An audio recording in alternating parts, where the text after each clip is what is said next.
the only way I know how to provide value to people is if I work more, and I can't physically do it anymore. Like I can't add 10 more hours to my work week. They understand that right now, the setup that they're in is they are using a limited resource and they're using a physical resource to generate value. And when you're using a limited resource and you're using a physical resource, it's capped. It kind of even sounds like you're talking about like as time goes on and that physical resource kind of, I'll just say dwindles, like you're advocating for let's work smarter, not harder, which then converts into like really let's start our own businesses. You're gonna have to learn these skills. And I call it skill stacking, right? So you learn the skill and you stack it upon the clinical skill that you already have, and now you become really, really valuable. If you could spend even a 10th of that time working on the communication skills or the imagination skills, and you stack it on top of your clinical skills, you are untouchable in this market.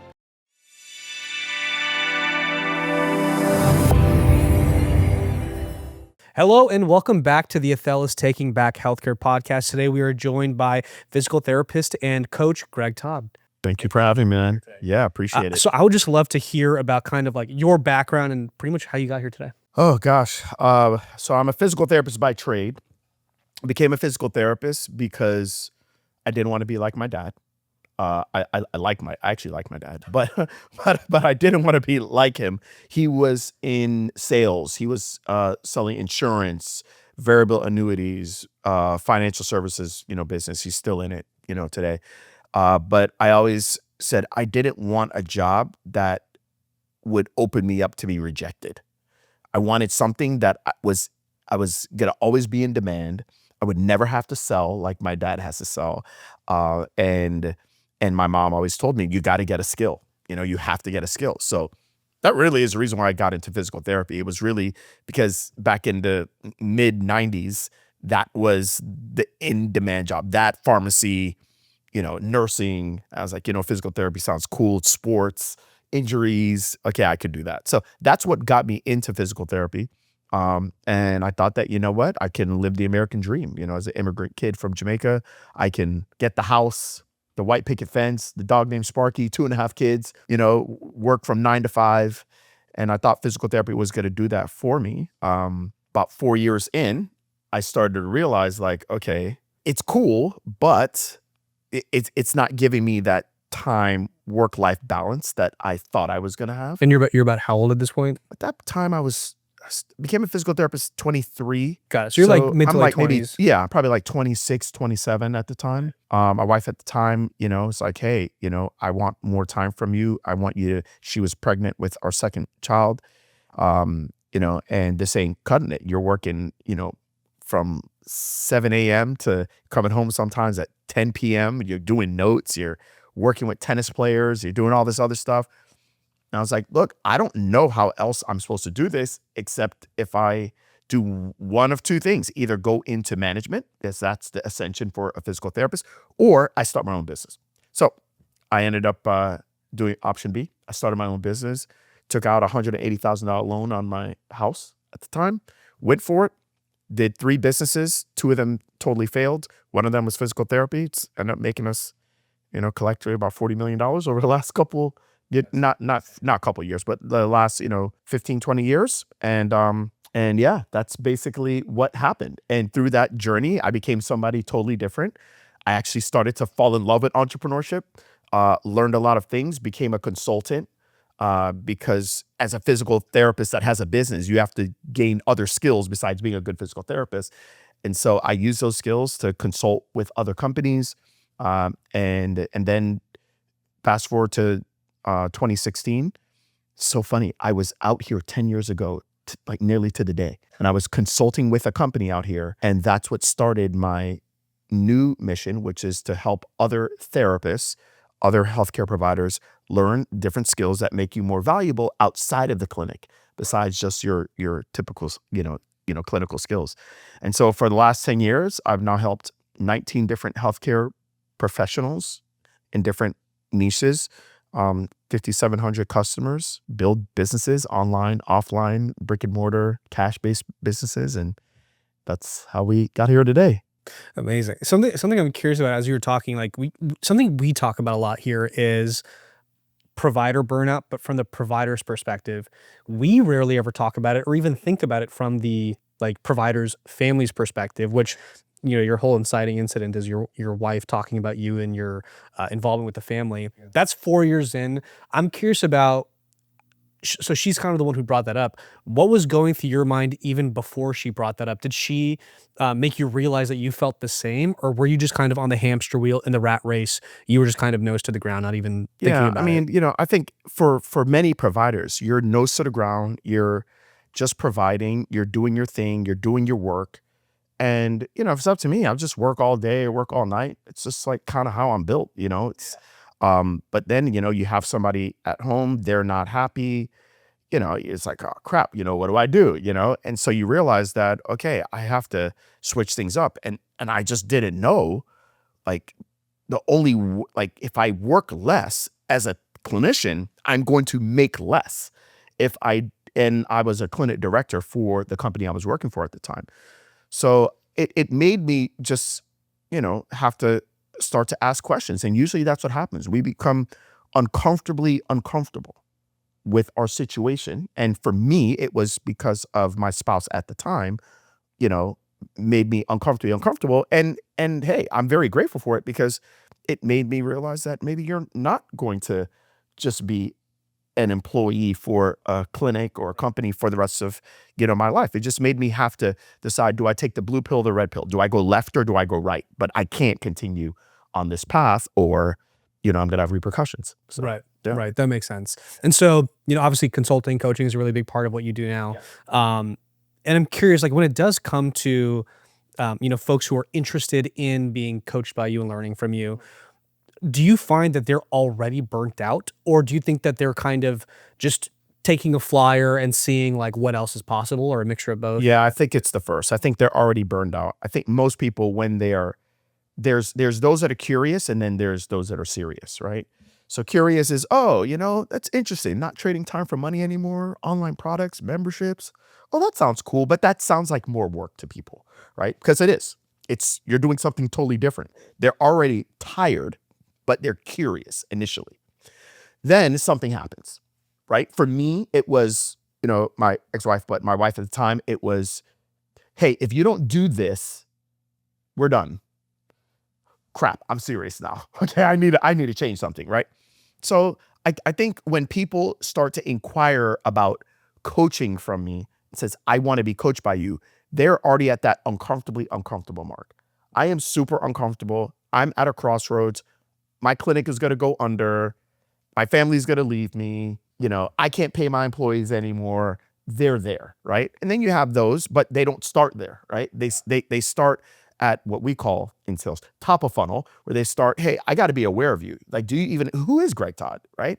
Okay, cool. All right, so then you got to be aware of me, and then I've got to do things to get you to at least consider the concepts that I'm talking about. Right. And see the value and To see the validity. value, and then something usually happens, right? You don't know when that's going to happen for them, but when that thing happens, that's when it's like, all right, like, let's talk. What does this look like? How do I make that change in my life? Right. So when people are, engaging with your content or, whatever it is, when they do typically find that point of value where they go, hey, let's talk. What do you feel like those areas typically are where the light bulb really clicks for them? Yeah, usually it is, they understand that right now the setup that they're in is they are using a limited resource and they're using a physical resource to generate value. And when you're using a limited resource and you're using a physical resource, it's capped, right? So what's a physical resource? A physical resource is your body. When I first became a physical therapist, I averaged 3.1 patients per hour. So I was seeing 25 patients a day on average my first year. I was 23 years old. Okay, I could do that at 23. It was exhausting, but I can do that at 23. I'm 48 today. I can't do that today, right? So physically, I'm 48. I'm 25 years older. It's no different than, LeBron James. LeBron James is one of the best basketball players of all time, but he is 41 today. Okay. He is not the 19-year-old kid from Akron, Ohio that came to the NBA. He can't do the things that he used to do before. So when you're using that physical resource over time, you become less valuable because you just become older. Okay. And then you have the limited resource. The limited resource is time, right? You have 24 hours in a day. You're not going to work all 24 hours. You could work maybe 8, 10, 12 hours tops, right? So when you're using physical, there's limits there, and you're using time, limits there. You bring those together, and there's a distinct cap. There's a distinct cap. And so when I could make people be like, crap, he's right, fine.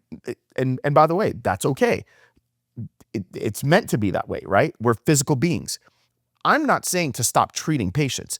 I'm just saying to use your skill and your influence that came from treating patients and use it to be able to bring more value to people in a way that's not limited to time and that's not limited to your body, right? And that is through productizing yourself, right? Taking whatever your brand is, your notoriety, your influence over patients, and give them things that could bring them value, but it doesn't have to be you physically being in front of them. So I'll give an example. I used to work with the tennis store, right? And there was these two girls, I'm sure you know them, Venus and Serena Williams, right? They were like the big, yeah. So they're like the big tennis players, at least at that time, right? And there was this time, I remember it was around 2004 or 5, where Venus was getting into like doing like a clothing line. Now she's a killer tennis player, right? Okay. But she's a young girl. She's been doing this probably since she was 10 years old. And it's like, all right, you know what? People are buying all my clothing stuff. This is cool, right? And she was able to create a pretty successful clothing company, but it only happened because of her influence in tennis.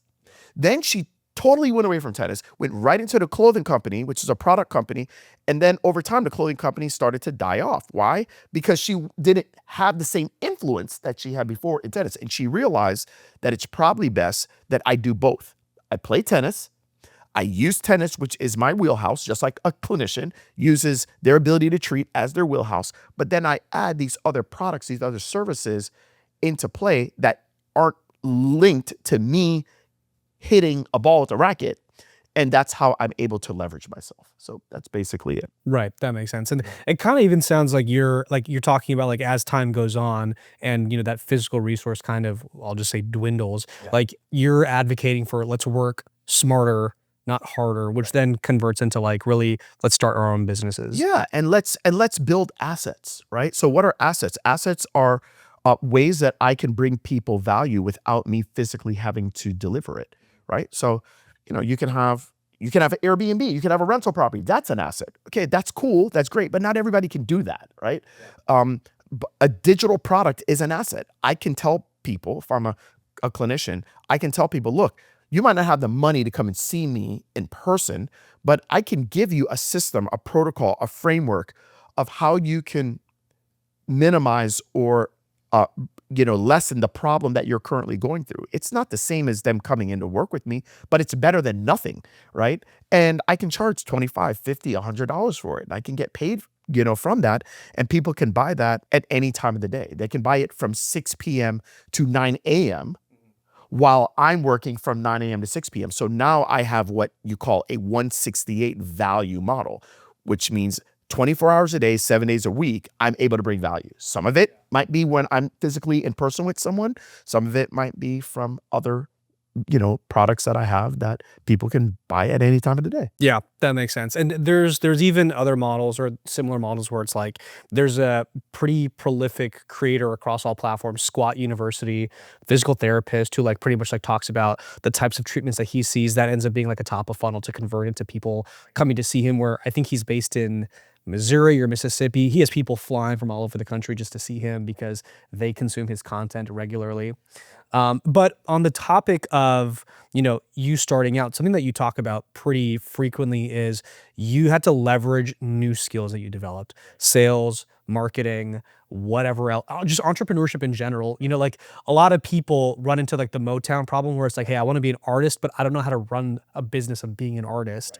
So when it comes to, you coaching these PTs into, becoming entrepreneurs, starting their own businesses, like what are the things that you really have to drill into them and work with them on to build new skills? Yeah, the first thing I like to do is just teach them the foundations and the theory behind what they already know and what we need to build that they don't know. So I like to teach them the value ladder.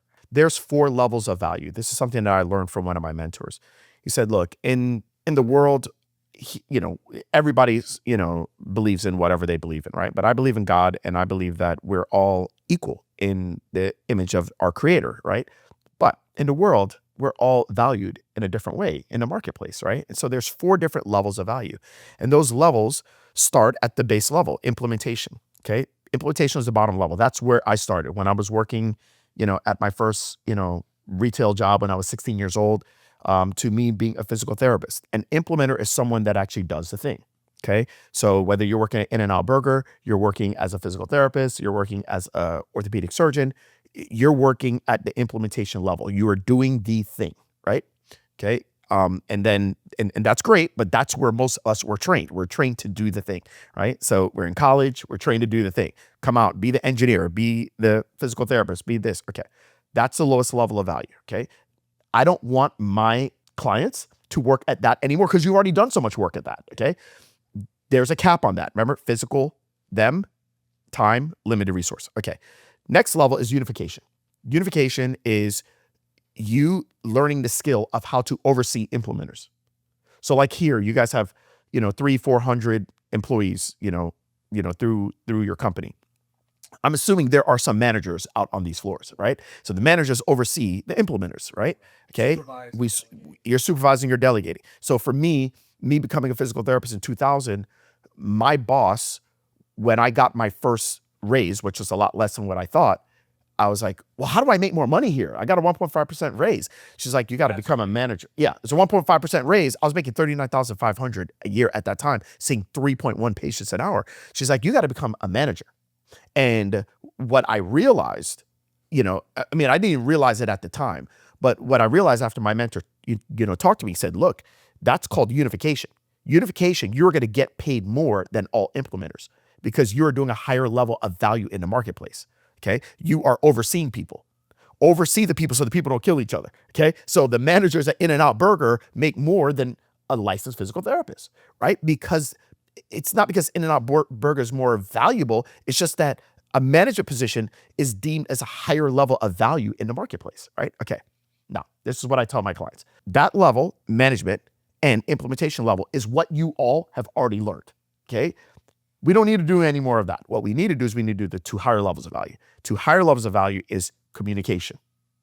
Communication is where I'm using my mouth to be able to speak to people and move them through my message. Okay.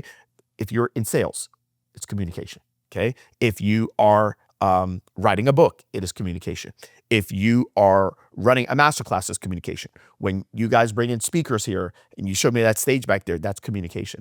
If you are writing or you're doing a song on Spotify, that's communication. Okay. Actors, actresses, Kevin Hart, Will Smith, those are all communicators. There are communicators that are struggling, but if you do it at a very high level, you can make millions and millions of dollars. Okay. So that's really what I'm teaching my people. Okay. How do you get in front of people? How do you create a message that is going to move people? How do you create a message that's going to get people connected to your service, your opportunity, your clinics? How do you get better at that? Because that is not something that we learn in school. Okay, so that's the communication level. And then the highest level is imagination. Imagination is where I am using my mind to be able to see problems and create solutions for those problems. So I am teaching my clients how to see all the problems that we have in healthcare right now. And how do we not look at it and gripe about it, but how do we say, hey, based on these problems, what are solutions that we can create for the problems? And so much of us in healthcare are so used to griping about the problem, saying, oh, this stinks, this is blah, blah, blah, politics, this. No, we're entrepreneurs. Let's build on our skill set of imagination and of visionary, and let's find solutions for the problem. And if we can find solutions for the problem and we can communicate it to people, Like, this is the problem. This is the solution I found. Here's what my product is.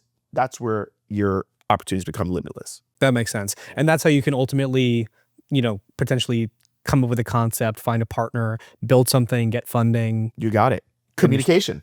I mean, if to start this, I don't know how the CEO did this, but the founder of the company did it. But it's like somebody had to talk to somebody, right? And so somebody had to have an idea, and then from the idea, there had to be communication with other people. And either that communication was, "Hey, I have this idea to solve this problem, and I'm going to either need your backing or I'm going to need to collaborate with you." And you do that with one person, you do that with another person, you do that with another person, and you do the same thing with, somebody's coming in to get a job here, or you're trying to convince someone to work here. It's all communication and visionary. That's really the highest levels. And that's really what I'm trying to teach healthcare professionals. Work at those things, and the other things will take care of itself. Well, what are some of the like kind of success stories from the people you've coached? Geez, I think of this guy. His name was Jordan.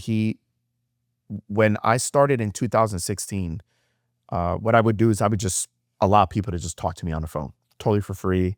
I had a lot of time. So it's like, all right, whenever my son would go to basketball practice, I would just say, "Hey, my phone's available. You guys can call me, whatever." So I had a lot of students at that time, call me and just ask me questions like, "Hey, what do you think I should do coming out of school? How could I be a consultant? What things could I do? How could I stick out in the marketplace? How could I get people to want to work with me more?" So this guy named Jordan, and he was asking me those questions, and he took me up on like 2 or 3 calls. I didn't hear from him for like 2 or 3 years. And he says, "Hey, I opened up my first clinic, man. Just from that conversation that we had, I worked for somebody for a little bit, and then I decided to open up my clinic." I was like, "Man, that's awesome." And then I didn't hear from him again for like a year. He's like, "Hey, I just opened up my third clinic." And I was like, "Wow, cool." He's like, "Can I start working with you?" And so now today I think he's got 95 employees, 8 clinics throughout the Tennessee, region, making probably about 9 million a year, and doing really well. So that's like a practice story. I've had people that just been working for somebody for their entire life, in $250,000 worth of debt, just basically paying their minimum payments, end up starting a business, whether it's in pelvic health or it's in, you know, I'm just taking one girl. She used to live in Sterling, Virginia. She started a business in 2020. She actually left her job March 13th, which was the day that the country shut down from COVID. And within a year and a half, she had her first $1 million year in her business from scratch. Most people they don't even know what else is available. So it's just, They just need the exposure. they see the exposure, and then you have to take it from there. So so obviously like they were fairly successful in what they were able to do, but a lot of the times success comes through like learning from failure. Right. What do you think are like common mistakes that a lot of PT practice owners make that are potentially killing their growth? Yeah, them having to fulfill everything. I think the biggest mistake that most practice owners make is they are involved in the majority of the fulfillment. They are the one that is treating all the patients, or the majority of the patients. And so because they're doing that, they can't grow the business because they're not allowing other people to take over the fulfillment part. The majority of my time in my businesses that I have, when I'm working on or even in the business, it is doing communication work and visionary work. And the majority of practice owners that are stalling are doing the majority of their work in fulfillment work. They are the ones that are on the floor. They're the ones that are treating, in our case, they're treating the patients from 7 a.m.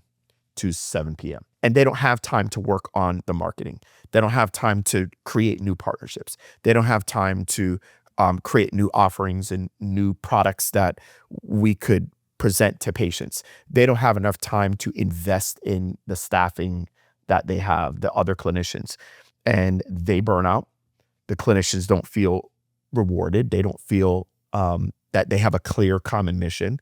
And that's usually the biggest reason why they fail. Interesting. So, because I could see myself being a practice owner and you telling me that, and I'm saying that sounds great, but I don't have enough time. How do I fix that. So like how do you communicate that to someone who says like they're like too in the weeds and they don't know how to get out of it? Yeah, no, it's a very hard thing to do, you know? Usually something really bad has to happen.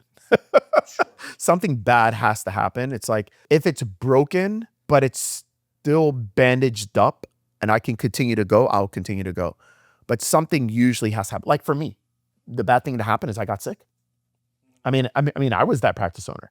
I got like physically ill. Like I could not treat at the level that I was treating before. I was working 45 to 55 hours of clinical treatment. I was seeing, for my clinics, I was seeing probably anywhere between 65 to 90 patients a week. And at that time I was running marathons. I was training. I was waking up at 4:30 in the morning, running 8 miles, seeing 20, 25 patients a day. And then, coming home, sometimes doing doubles. I kid you not, I'm remembering this right now because when I got really, really sick and had to do the things that I'm telling you today, it was because I came out here. I actually did the San Francisco Marathon in 2009. And I was training for the San Francisco Marathon. I did the marathon. And after the marathon, I'm like, I'm working like crazy. I took off that week, obviously, to be out here. And I remember going up the road. I know there's Great America, right? I took my kids and my family to Great America and we stayed out here for, about 7 days. But I got super sick. And you get to that point where it's like, I physically could not work. My doctor said, dude, you have HIV without having HIV. I'm like, what do you mean? What are you talking about? And he's basically said, no, you have no immune system. I'm sorry, that's a crazy doctor. That's what he said to me. But you know what? It caught my attention. Manisha did. It caught my attention. And he said, you have no immune system. That's what HIV looks like.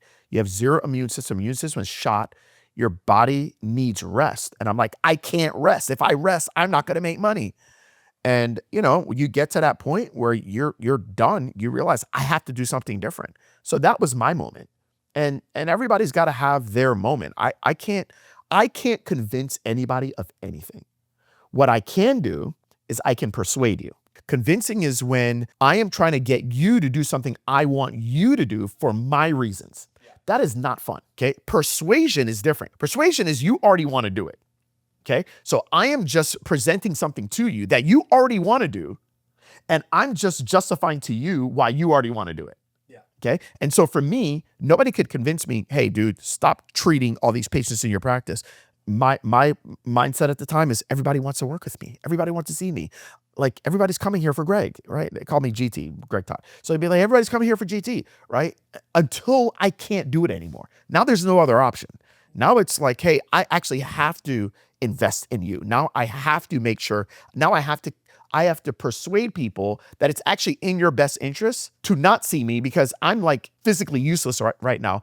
This is our next best option. And I'm going to put all my energy and effort into training this person to basically do what I had been doing for you. And that's what I did.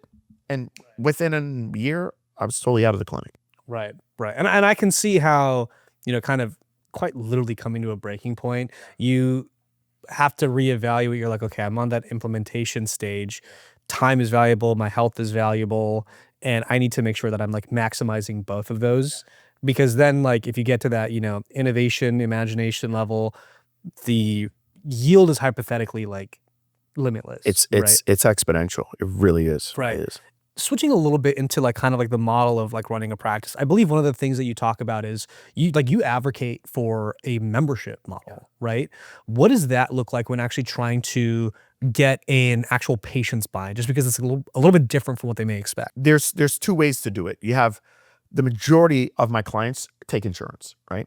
And so there is one way to do it if you're taking insurance, and there's another way if you're not taking insurance to present it to clients as this is going to be how I'm going to serve you. So let's talk about the insurance way because probably most people that's their situation. So the first thing is understanding that the fastest way to be able to grow your business is just by getting your current customers to buy more from you.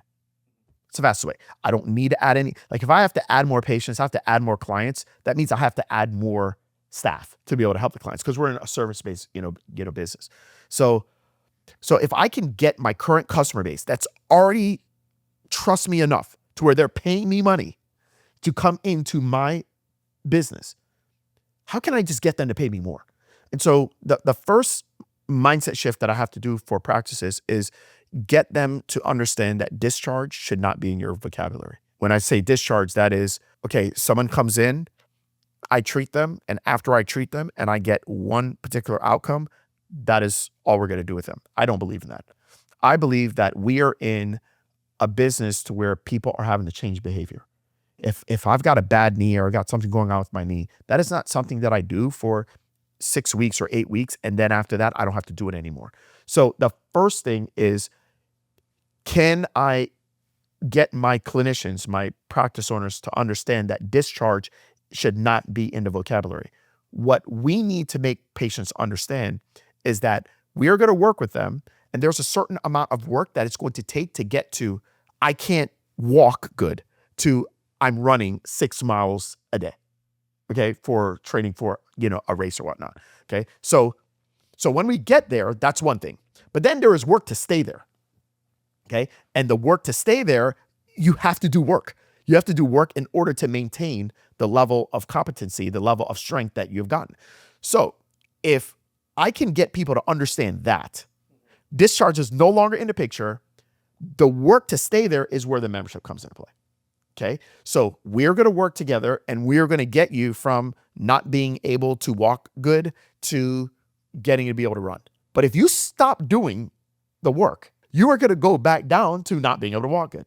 So I am positioning to my clients that we need to change the way that we are presenting things to our customer base. Okay. It's no different than if you go to the dentist. You might have a cavity, okay, or you might have a tooth that needs to come out altogether. So they might have to either extract the tooth, they might have to give you a crown. Okay, great. That's wonderful. And that is what you are paying for. But then when you get to the top, okay, we got the crown fixed. How do we make sure that you don't continue to get holes in your tooth? Yeah. That's through us taking care of your mouth a bit better, right? And so that means you're going to come in for maybe quarterly cleanings. You're going to come in for, bi-yearly x-rays. That's where the membership comes into play. So for someone that's doing insurance, treat it very similar to the way that you treat a dental practice. Okay. You come in, you have a problem. We will take care of your problem. Your insurance will pay for a portion of it. The rest of it, you're going to have to take care of. And when we get the problem solved, let's now start to do more preventative care so that the problem doesn't resurface over and over again. And that's how I do memberships. Got it. Okay. That makes a lot of sense.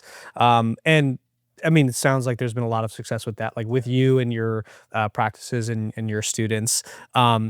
Going back to the types of skills that we're working on, like developing with these PTs who are transitioning into entrepreneurs. Obviously, here you're talking a lot about how you package a concept, how you're selling that to the patients, and even to the these PTs themselves. What do you feel like PTs are typically good at innately already, and that they have to like really make sure they're spending the effort on it, getting better at? Yeah, I mean, the things that they're good at treating. They're fantastic at that. They're very good at explaining conditions. They're very, very, very good at that.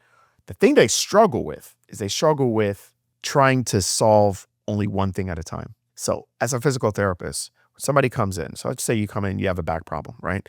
You come into my clinic, you have a back problem. I examine your back, I listen to you, and then I come up with a treatment plan. And as a therapist, our treatment plan usually is comprised of short-term goals and long-term goals. So the short-term goals are something that we're going to achieve together over the next 2 to 3 weeks, right? That could be, all right, I'm going to make sure that you understand how your back moves. I'm going to make sure that you understand the things that you should not do to piss it off anymore. I'm going to make sure you understand this. I'm going to make sure you understand that, et cetera, okay? So that's the short-term goals. I usually come up with 3 to 4 of them, right? And then we have long-term goals, which are things that we're going to achieve over 6 to 8 weeks. Okay. These are, all right, I'm going to get you back to, martial arts. I'm going to get you back to doing this. I'm going to get you back to doing that. So usually what we do when we're working with clients is we come up with 8 to 10 goals. When I am trying to get them to go online, you only do one goal, one thing. And so I have to get them to go from trying to solve all these things to just one thing. Okay. You got a back problem, you're hurting with sitting. Let's just focus on how to minimize your back pain when sitting. That's it. The program, the product that we create is a back pain product focused on just being able to tolerate sitting more. Not your medication, not this, not that, not how you do this, not how you pick up stuff better, just sitting. So it's getting them to go from I'm going to try to solve everything to solving one thing. Okay. And so when you're able to do that, that's usually that's probably the biggest thing that I have to work with them on. That's fascinating because like there's that saying, I don't know who said it, where it's like how you do one thing is how you do everything. So it's like when you do start to shift into that like hyper focus on one thing and doing it as perfectly as you can, that hypothetically then will compound to like the other types of things that you're doing. Yeah. And it's hard. It's hard because we're so used to doing so many different things. And also the majority of probably clients that you guys have here, they don't just work with one client. They don't just work with back patients. They work with, people that have jaw problems, or they work with people that have knee problems, or people that have neck problems. So it's just getting them to be able to zero in on just helping that one person with one problem. And then I could create other products over time, just like what you guys did here. You started with one thing, it either works or it doesn't work. And then let's see if we can scale that and then do that extremely well. And then we can add one more layer. Okay, now let's start to help people in this area. Let's figure out how to do it. Okay, we're doing it. It's working. Proof of concept's there. Okay, can we get more people? Can we get more people? And you just kind of grow that way. And it's hard for therapists to do that. And so have you heard or seen that like in making that shift that the actual quality of care is better? I can't say it's necessarily better, but what I can say is that they can help more people. So if I'm in front of you, most of the time it's going to be a better experience because I'm in front of you. But the reality is that I can't get in front of the majority of people. Like I just can't. Here, let's just talk about this. As of January 1st, 2026, we had a massive shift in our country. We had a bill that was implemented, and because of that bill, there's a lot of great things that might have happened from it. But one of the terrible things for healthcare is that 24 million people lost their subsidies. Okay. So there are probably about 20 of those 24 million people that just said, screw it, I can't afford insurance anymore. Yeah. Okay. So what are we doing for those people? Okay. Because those people can't come and see you or me. They're not going to. They don't have the money. They don't have the funds. They don't have the resources. They were already being helped by the government before, and now they're not being helped at all. So is helping people with a product where you're just solving one problem for one person better than someone coming into your practice and seeing you for 8 weeks? No, it's not better. But the alternative right now is they're not getting any care. They're not getting anything. So me having a product to where I can help you with that one thing that is the most pressing thing right now, and that product is $100 or less, well, I can get that in front of 2,000 people. Whereas I would be lucky to get 2,000 customers in my clinics in 3 months. Right. And I can get that in front of 2,000 people in a month. Yeah. So it's not better, but it's expanding our care. And it's giving people an alternative to what they're getting right now, which is nothing. And so on a semi-related note, we're talking about, one kind of plan of care for one specific person. As far as your consulting and coaching goes, I believe you now work with like 19 different specialties. Yeah, I've had 19 different specialties take one of my programs. So what does that tell you about the problems that folks are facing in healthcare? It's all the same. It's all the same. It's all the same. Everybody's dealing with the same thing. We were indoctrinated that if we spent our money and spent our time to become these providers, that we would have great work-life balance, we'd have good money, we would feel valued, and that might be working for some people, but it's not working for most. And a lot of people are like, I need another alternative. I need something else. The math ain't mathin'. There's too much month and not enough money. And the only way I know how to provide value to people is if I work more, and I can't physically do it anymore. Yeah. Like I can't add 10 more hours to my work week. And so it's happening in nursing, it's happening for massage therapists, it's happening for orthopedic surgeons, it's happening for physical therapists, occupational therapists, speech language pathologists, physician assistants. It's just chiropractic, it's happening across the board. And so for those people that are looking for a solution, that's what I have, for them. But most professions are feeling this. Right. Right. And then are folks who are in things like, SLP or nurses, are they also being advised to kind of be more entrepreneurial, or how does the care for some of those other types of Yeah, I mean, specialties look like? I feel like they're talking about it in school a little bit more, but I feel like they're maybe bringing, and I'm only talking about when schools have reached out to me. They're bringing in outside people, and it might be a lecture, right? But at the end of the day, like that's not going to cut it. It's good at least to give people awareness, but not everybody wants to be an entrepreneur, and I get it. That's an interesting I point. get Yeah. it. Like not everybody wants to do it. So what I do is I kind of explain to people. I break it up into 3 different categories.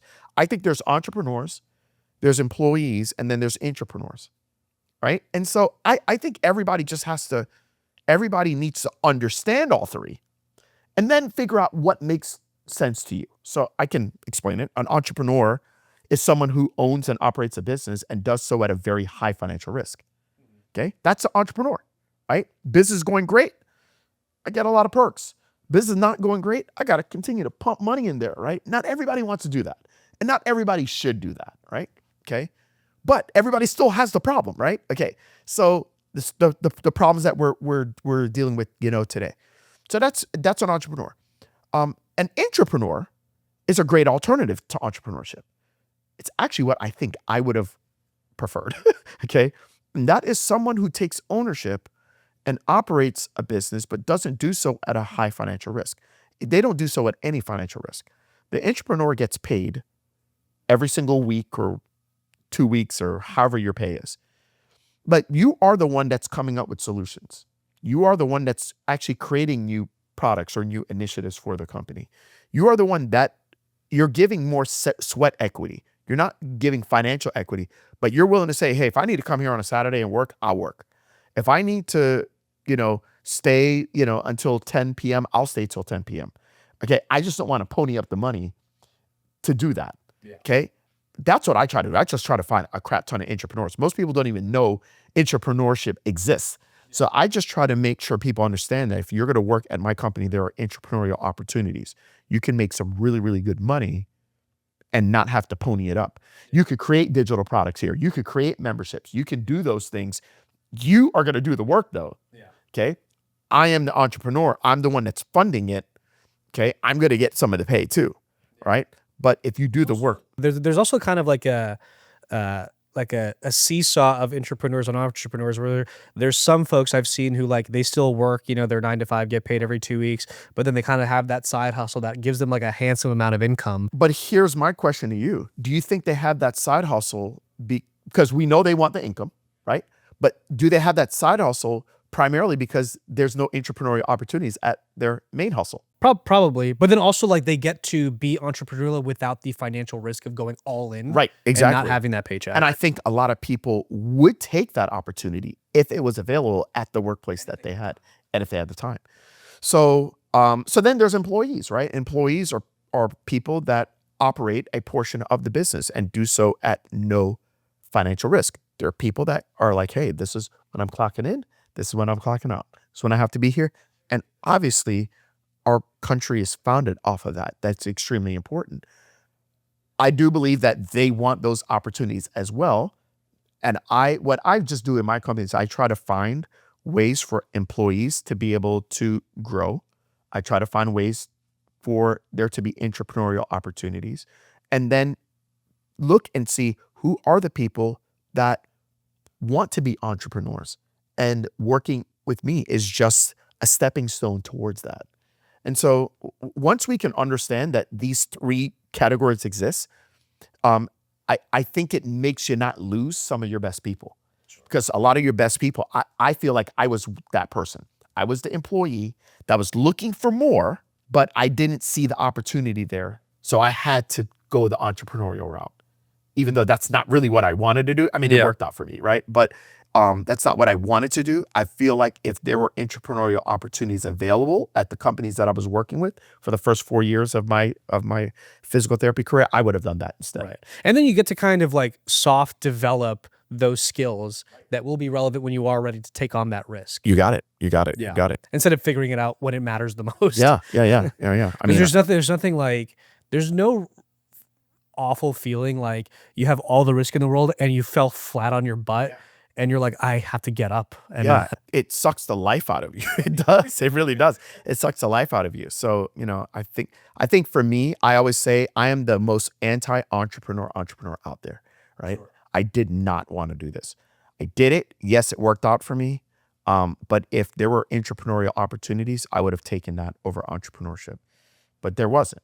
So now my mission is, hey, a lot of places don't have entrepreneurial opportunities. So let's create the thing for people that we always wanted for ourselves, right? And so today I feel very proud of the fact that I've been able to create entrepreneurial opportunities for people to give them the thing that I wanted. So I have a lot of entrepreneurs, former entrepreneurs, that work with me as entrepreneurs in my companies. And that feels good, It feels good. That old adage of like, plant seeds of trees, you won't sit in the shade of. You got it. I love that. I love that. I love that. Yeah. In the topic of kind of like, trying to give some, knowledge to the folks that are watching, what do you feel like are some other common mistakes that folks are making that, as they're getting started, as their maybe risk appetite's getting a little bit bigger, that they can be sure to like avoid, that you see pretty often? Yeah, I think it's how you're allocating your time. I talked about this earlier, the fulfillment, spending so much of your time doing fulfillment work, which is for us in healthcare is treating patients. Just understanding that you need to allocate your time to doing awareness-based activities, getting in front of people that don't know you exist. You need to spend some of your time creating interest-based products, which is for people that are not ready to pay you money and dig into their wallet, but they are raising their hand that they're interested in what you're talking about. There's got to be time allocated towards doing that every single week. Which like content is everything. It's content, content's one of those things, but even just like, hey man, I have something for free that I want to give you. It could be a book. It could be just something that is not making people have to jump full force in to work with you. And I just don't think a lot of practice owners even spend any time even think about that, But that's crucial because like that's the first point of value that someone can get from you to make them go, oh, I need more. Right. And I'm willing to shell out. I want people to get from me for free something that they've already paid money for, and mine is better. And that gets people, once people get that, a lot of people are like, why am I going to do that? That's devaluing myself. No, when people see that, they're like, well, if he gave me that for free, what does this paid stuff look like? And so most practice, they don't spend any time doing any of that, right? And then understanding that not everybody is ready to take the plunge, but they need you to stay in their world. So are we creating communication that's when people are in that phase of I'm considering what you're talking about, and they go from consideration to I intend to now do the thing you tell me to do, right? For instance, a car, right? I don't know if you drive to work, okay, all right. So not every day you're looking to buy a new car, right? Okay, you might buy a new car every 4 to 6 years, something like that, right? So, if maybe Tesla is the next car, I don't know if you're an electric guy or not, okay, but if Tesla's on your mind, right, it's helpful to get information. They don't do commercials, but they'll send you emails, right? It's helpful for them to be in your mind, even though you're not ready to buy a car yet. But if your car breaks down on your way home And you find out that, oh my gosh, I'm going to need to get a new manifold, a new carburetor, a new this, a new that. It's going to cost me $8,000 worth of repairs.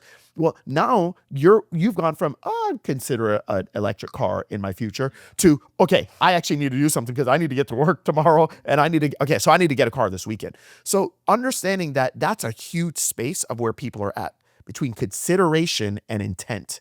They're considering your concepts. They're considering your company to, I now intend to buy a new car, to then I move to evaluation. So again, are practice owners spending any time serving people when they're at those levels? And that's usually what I see. I think I just see most people are just like, all right, patients are in, I'll treat them, that's it. And then, the business just goes up and down, and they're literally one life event away from everything crashing. And so those are the things that they need to work on. Right. Do you think it's possible for students who are like in school to become PTs right now to, start learning and developing these skills? That's a huge part of who I work with. It's understanding that this is probably your best time to start to learn these things. You're working to become the clinician, but there are other things that you're going to have to do. That's literally how I built my entire mission. There are things that you're going to have to learn if you don't want to be, in a stronghold to any particular company. You're going to have to learn these skills. And I call it skill stacking, right? So you learn the skill and you stack it upon the clinical skill that you already have. And now you become really, really valuable, right? So and that compounds, I tell people, when I told you earlier in the interview, I was trying to decide between the jobs that I saw were in demand back in the 90s. It was physical therapy, it was pharmacy, it was occupational therapy, it was nursing, right? Physical therapy was the one I wanted to do, but it was the one that of all those, I was not going to do it. And you want to know the reason why? I was going to do a pharmacy, by the way. Okay. Do you want to know why? Yeah, please. It's because I have struggled with stuttering my entire life. And I didn't think I would be able to be a physical therapist because of my poor communication skills. Now, I don't know how long we've been doing this podcast, but it's probably about 40 minutes or so or whatnot. Do you think I'm a pretty decent communicator? Perfect. Okay. It's because I work on it. I used to like everything. I couldn't even get out sentences before. So I just want people to understand that just like how when you learn how to do a physical therapy evaluation, or you learn how to do treatments, or you learn how to do goniometric measurements or manual muscle testing, everything is learnable. And so if you can just understand that, yes, you just went to school for 3.5 years to learn these skills of how to evaluate a client. If you could spend even a 1/10 of that time working on the communication skills or the imagination skills, and you stack it on top of your clinical skills, you are untouchable in this market. Yeah. You're untouchable. So that's really the biggest thing. And if they can do that from early out, and then you don't have to unlearn bad habits. Just have that as part of what you do. Open up YouTube. Say, you know what? I'm going to learn something. AI. How do I learn something new? Whether it's Claude Code or it's ChatGPT or it's Cowork or it's how do I learn something and stack it upon what I already know? You're untouchable. You're untouchable if you do that. And just to kind of round it out here, I'm curious what you think the future of healthcare, or even more specifically, practicing physical therapy looks like. Man, I think it's good. I think it's going to be more of the same. I don't want to do, doom and gloom. I think that it's just extremely important that we as therapists start acting like business owners outside of therapy. And if there's one thing I could tell everyone, is that if you just said, hey, I'm going to look at other industries and what they're doing, and if you can take what they're doing in other industries, and by the way, this is exactly what I did for myself. There was never business conferences for healthcare providers. So I had to go to business conferences for anything. And I just took that stuff back to healthcare. And what I have come to realize is that healthcare, we are 5 years behind everybody else. So what does healthcare look like 5 years from now? What it looks like for everybody else today.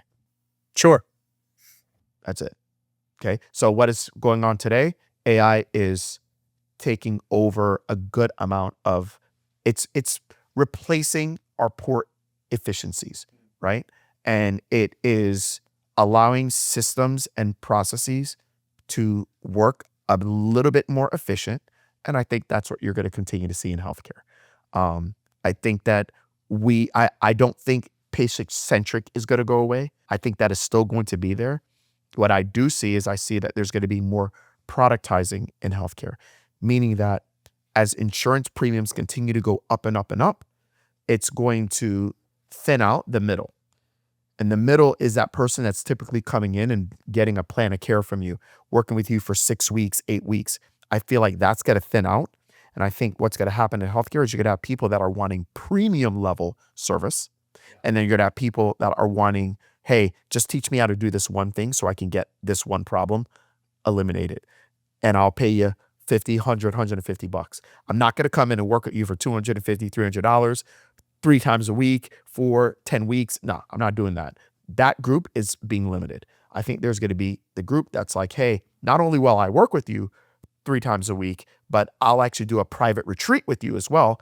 And you can add additional $5,000 onto it. I believe that group is growing. And then I believe that the group where it's like, hey, I don't have any money, but I can afford 50 bucks if you show me how to do this. I believe that group is growing as well. I believe the middle is going to be eliminated. That's what I think is going to happen over the next 5 years. Interesting. Yeah. Greg, Todd, is there anything you want to plug?